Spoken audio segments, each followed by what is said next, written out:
Hello everybody! Welcome to another Houdini tutorial. My name is Kate and today we are going to be covering some more kind of character deforming basics. One part of deforming characters is that often whenever you're applying materials or objects or even simulations to them, they won't follow the object exactly. So we're going to cover some tips and tricks that you can use to quickly deform your objects onto a moving character. As you can see here, we have one of Houdini's default mocap rigs. So as of right now, we are going to take that rig and we are going to make him very crystallized and give him this crystal-like jacket as you see in front of you. So let's get started. So I'm going to jump to my object level. You can see on this object level, I have pretty much my Mocap Biped turned on, as well as my render objects. So I'm going to turn these off in the meantime while we talk about Mocap Biped over here. I'm also going to exit out of my camera view. So the mocaps in Houdini operate like this. Basically, they come with default animations. As you can see here, we have him on walk normal. We have him stand to walk. We can put stand to walk mode. We have him sitting. We can do a bunch of things. But currently we're going to use the walk normal option. You can also see that there's a little sticky here that says in place animation. We have that check marked on. If you check mark it off, he'll just walk forward. So right now, for just simulation's sake, so we don't have to keep tracking where our character is in the scene, I've made him at in place animation. So let's dive into our simulations. I've created a geometry node and I've renamed it Sims. Diving inside, there's four main simulations to this particular project. So let's start with the back scales. The back scales are just a bunch of rocks fused to his back, but in order to do this, it's a little bit more trickier than copying something to points. So let's cover how we're bringing in Tommy.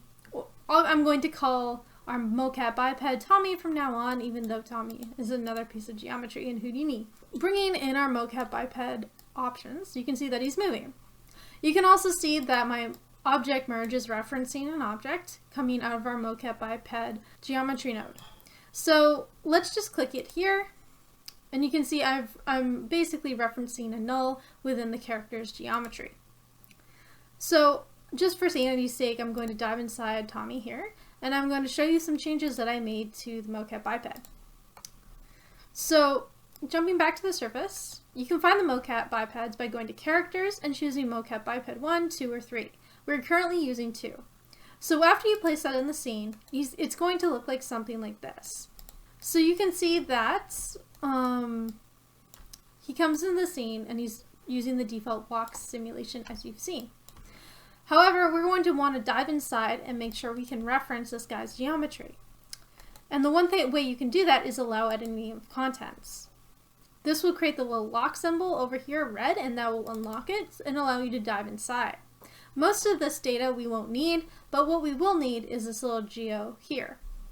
So deleting that and jumping back into our Mocap Biped 2 from our original setup, we can dive inside, and from that geo setup here, I've renamed it char, so I know that's the character's geometry. It is attached to the master null at the top here, and below it, all this other data is basically the rigging data for our body. So you can see the bones here, and these are connected to nulls that are all parented and connected to the final geometry. So without further ado, let's dive inside the character's geometry. And you can see I've added 2 nulls here. Traditionally, the system will just come in, and I'll disconnect these just so you can get a better idea of how it might look. When you bring in your model, only 4 nodes will be here, and that will be the mocap agent, the convert, the switch, and the deform. Now, we need to collect the data after the deform. So I've added a null here for outgeo just in case at any point we want to reference our static character, but after the deform, which is deforming the geometry around the rig, we want to add a null so we can grab that rig or the deformed geometry, essentially. So once we've done that, we can dive outside our net and we can go to our setup. So our object merge is bringing in our geometry here. He might look a little bit different because he doesn't have any textures on it, but it's the same guy. For this kind of experiment, we're only going to need the jacket. So I've deleted everything but the jacket. So he's still moving, but the jacket isn't there. It's just there. So the next thing I've kind of done is I wanted to make sure that this geometry or the polygons and such weren't moving around. Because often when you have a character sculpt, sometimes points change or they change their point ID, and this in turn can screw up basically your entire simulation. So what I've done is I've deleted any attributes I don't need. We generally don't need the point capture data from this point forward. I've then time shifted this to a frame. In this case, I'm using frame to 240, but basically I'm using the last frame on my simulation, and I'll change that to 120 because that's as far as my timeline goes. So as you can now see, this is frozen in place. Over here I've added a point deform. So now our shirt is moving again. So all I've done here for the time shift is once again shift to the last frame. So now that our last frame is 120, I've changed that and it should still move around. And you can see that for sure now our points are very much locked in, and we won't have any kind of changing kind of polygons or point counts. The next thing I've kind of done is subdivided everything. So we wanted more polygons on our jacket, and you'll see why later. And the next thing we've done is once again frozen this in place. So I've just chosen a random frame in the simulation and frozen it there. The next thing I've done is painted where I want my points to be that I'm going to copy my rocks onto on the back of the jacket. So in this area, I've kind of painted out a spine for the attribute paints. And one way you could get the attribute paint to work is just hitting enter in your viewport, and then you should be able to paint what you want to paint. The next thing I've done is added a scatter. A scatter which is referencing the color data from our attribute paints. So I've changed the density attribute to CD, and I've turned off total force counts and just done by density scale. And also relax iterations as well. I've turned that on, and also turned off randomized point order. The reason I've done this is because sometimes by using the scatter node, even if your geometry itself isn't changing IDs or doesn't have any changing IDs or it's moving around, sometimes the scatter will pick up color data a little bit weirdly. The next thing I've done is drop down a ray. This ray, and I'm going to turn the guide geometry back on so you can kind of get a better idea of what's happening. So now you can kind of see it's projecting these points back onto the jacket. And the jacket is moving with the points. And as you can kind of see, our points are flexing with the jacket. We've done by minimum distance, show guide geometry, transform points, and all these other ones are turned on. I've also done, I don't think I need that anymore, so I'll turn that. And import attributes from hits. The next thing I've done is add another time shift and chosen a random frame for this to be frozen on. The reason I've done this is because once again I don't want the points sliding around when I point deform them, and this is an optimal way to just make sure all the points are staying in the same area that I'd like them to be. So once again I point deform this back onto the character, and you guys, you can see these points are really locked in. Oh, the point deform also requires 3 inputs. So the first input is basically the points or geometry you wish to deform back on to the original animation. A time shift of the animation, so not really, it shouldn't be a random frame. It should probably be, it's usually the first frame or the last frame of your simulation, but sometimes you can get away when there's simple animation like this by picking a random frame and freezing it there. Then finally the animation comes in on the third input of the point deform. And as you can see, I've played around with the radius on here. I'm just going to make that 1 just in case. There we go. minimum points 3, maximum points 10, and nothing else was changed. I've then dropped down a null to say out emitter, and I've also added a cache, where I've cached everything to disk. The next thing I've done is split this into 2 streams. Reason being, I wanted to have more control of the randomness on the rocks on the character's back. As you can see here, I have a delete node, which is on delete non-selected points, delete by range, select 4 of 6. And that is basically deleting any points outside that group. Now if we go over here, we can see that we've done the same thing on this delete node, but basically the opposite, where we have delete selected. The next thing we've added is p-scale. For both of these, I made the p-scale a little bit different. P-scale over here is played with a global scale and the min and max value. And the p-scale on the other stream has a min and max value of this and a global scale of this. The next thing you want to do, and this is a very critical part of making sure your objects don't move around on your character, is playing with a thing called orient. So at this point we want to randomize our orient attributes on our points, so the rocks are looking a little bit different. So we have @orient equals rand at ptnum, and we've copied and pasted this on this stream over here. The next thing, we've added a copy to points and a copy to points for each of these, and then we've merged them together. So we have a bunch of kind of rocks over here. As you might have guessed, we have our rock geometry on this side. So paying attention to our rock geometry, let's take a look at that. This sphere is basically a sphere with some different transformations on it. So we've played with the radius in the center, and the rows and columns are pretty much the same. Then we've added an RBD material fracture, and we've played with the settings on this as well. Taking a look at it, we have it on the concrete setting, and these we have it on its default factory settings. Then we've cached it out, and we've blasted away one piece that we particularly like. So for this input, I've chosen this piece, and for this input over here, I've chosen this piece. Basically, when it comes to this step, pick any piece you like and that is visually appealing, that looks good on your character. This can take a while to find. The next thing I've done is added a transformation where I've moved the centroid to the origin. So move this object into 0, 0. Like that. And then I've also played with the rotations based on how I would like it to face or its original orientation on my character. Over here I've done the same thing, where you can see I played with the rotation of this object, and I've also moved it to the origin of 3D space. I've then connected this transformation with this input, and this transformation with that input. Then I've merged these together. And as you can see, they're very, very pointy, but that's okay.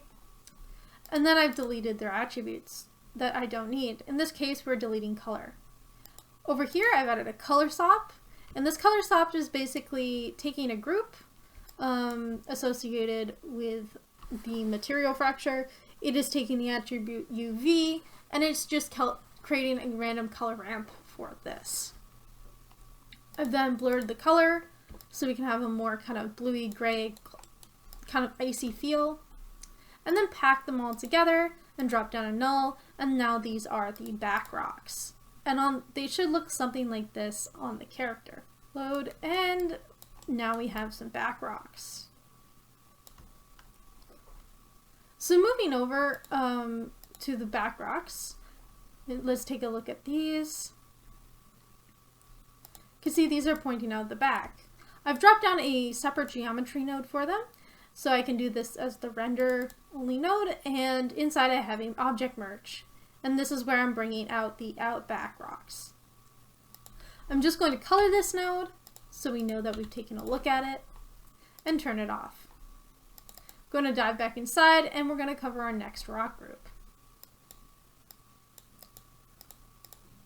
Now, once again, we are bringing in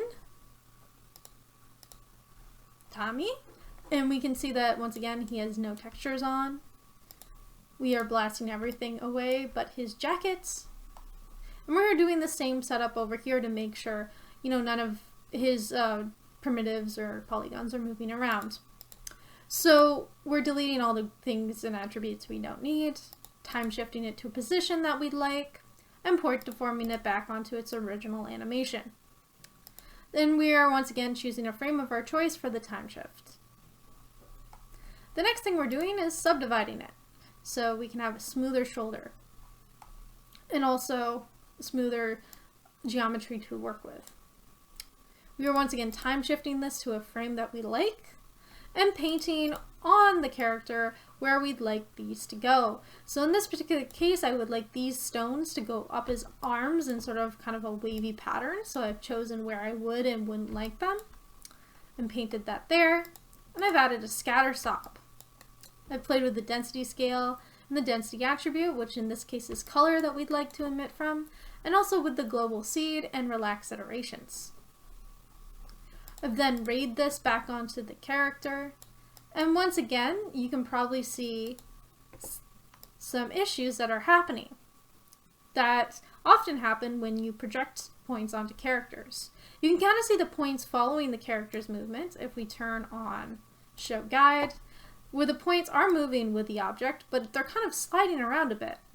They're not giving us an accurate position.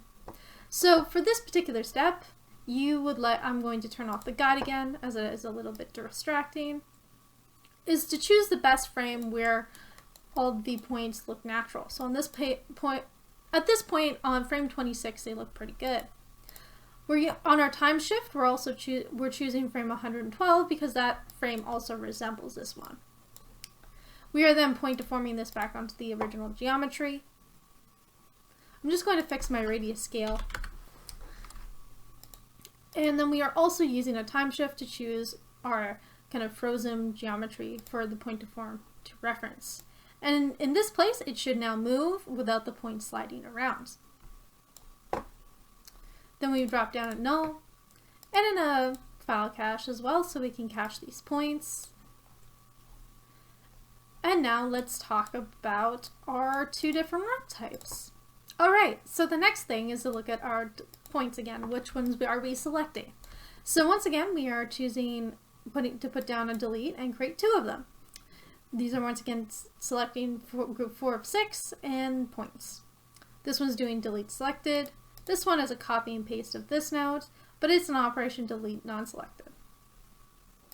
The next thing we are doing is randomizing the p-scale attributes for these points and giving it a different size.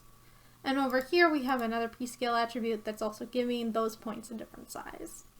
Once again, we are randomizing our orient attributes, so with this expression, and we are copying it and pasting it over here. We are once again dropping down these copied points, and let's take a look at our geometry. For our geometry, we are using a sphere once again, and we've kind of compressed it just a little bit. We are using an RBD material fracture, so let's take a look at that. It's completely on its default factory settings. And then we've cached it out.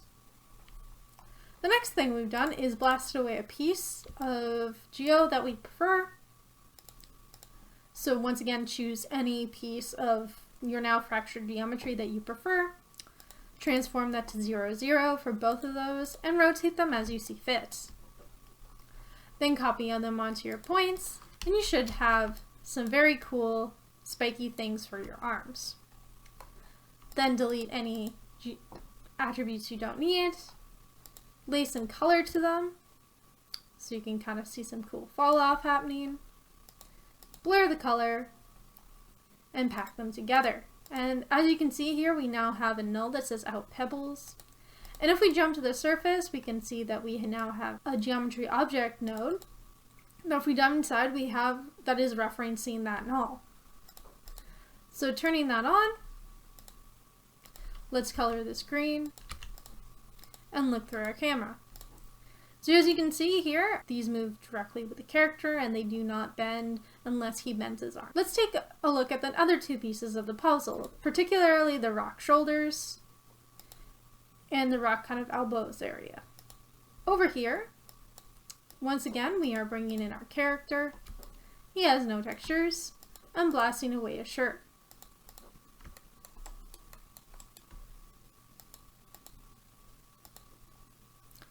We are now using an attribute delete to once again delete any attributes we don't need.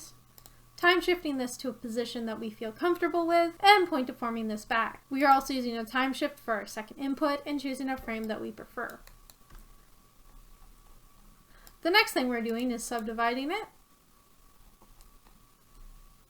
and time shifting this to a position that we like. Then we are coloring the areas that we'd like to scatter points on.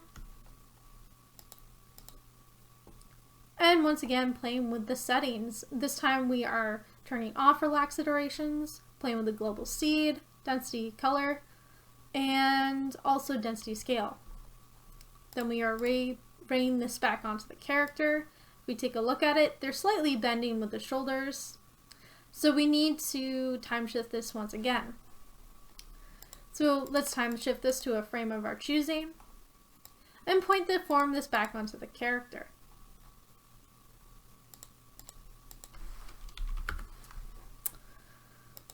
Then our time shift is a frame we prefer, or works or matches our time shift over here. Sometimes you do have to match these time shifts together in order to get them to work. So it's always a good idea sometimes to copy the parameter of your time shift and paste it into the other, just so they stay the same. That can cause issues in your workflow. Now we've added a null for our emitter and cached everything else. Then we have our p-scale right here, and our classical @orient, @rand, @pt_num. Now let's take a look at our shapes that we are going to copy onto these points. We once again have a sphere, and we are fracturing the sphere. This is on its default settings. And once again, we've cached this out. Then we've chosen a piece that we particularly like, and then transformed it to the origin. Then we copy this to points, and it now should be on the shoulders of our character. Now we can delete any attributes we don't need, and color this accordingly with the UV attribute, and also choose any groups that we actually prefer that we'd like color on. Then blur the color, and pack everything together. So if we go to our shoulder rocks, which is I believe the ones we're taking a look at. Oh, no, the other one. We can see that they perfectly glide with the character, and there's no clipping. Inside this is just an object merge where we are transforming into this object with our outrock shoulders null.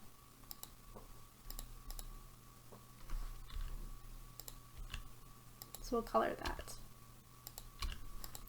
Now for last but not least, let's talk about these shoulder rocks.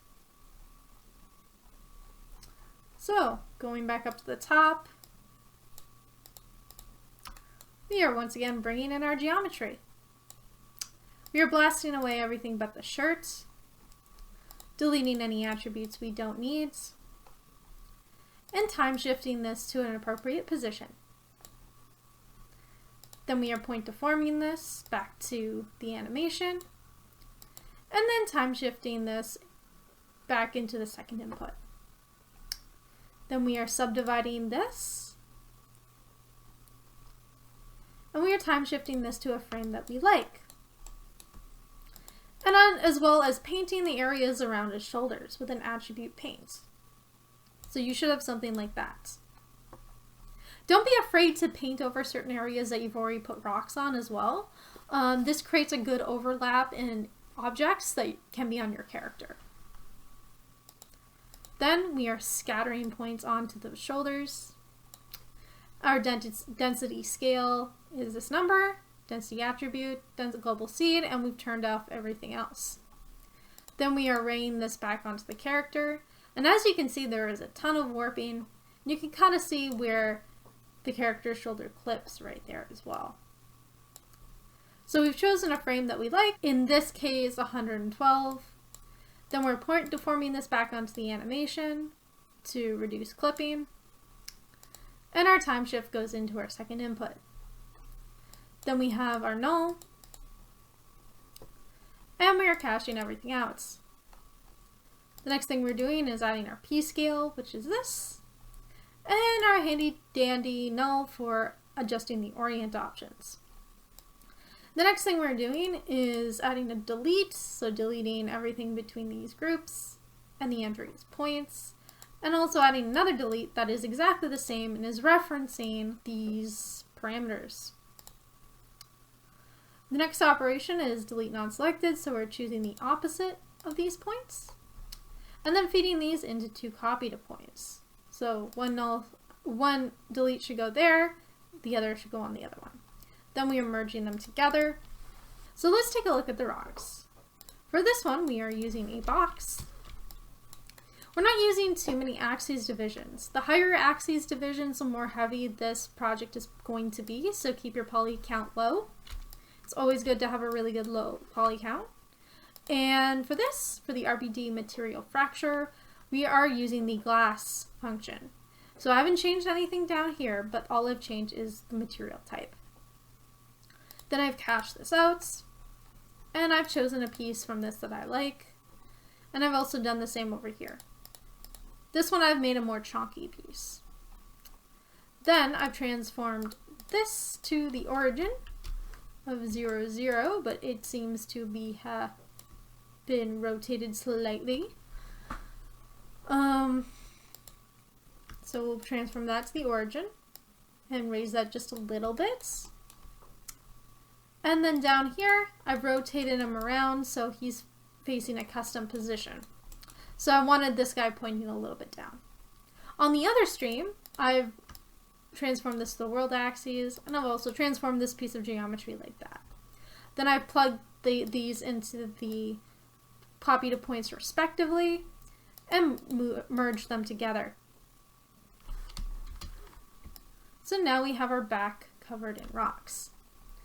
Then I've deleted everything we don't need, which in this case is just the color attributes, added the color, added an attribute blur to blur the color, and then packed everything together. Then I've cached everything out. This one particular one was very heavy, so I added a cache just at the end. Then I added my null. Jumping to the top, if we turn this on, we should see that our shoulder rocks are ready to go and also move with our character. So let's color this green. And that's pretty much it. And I hope you enjoyed this tutorial. My name is Kate, and I'll see you in the next video. Bye.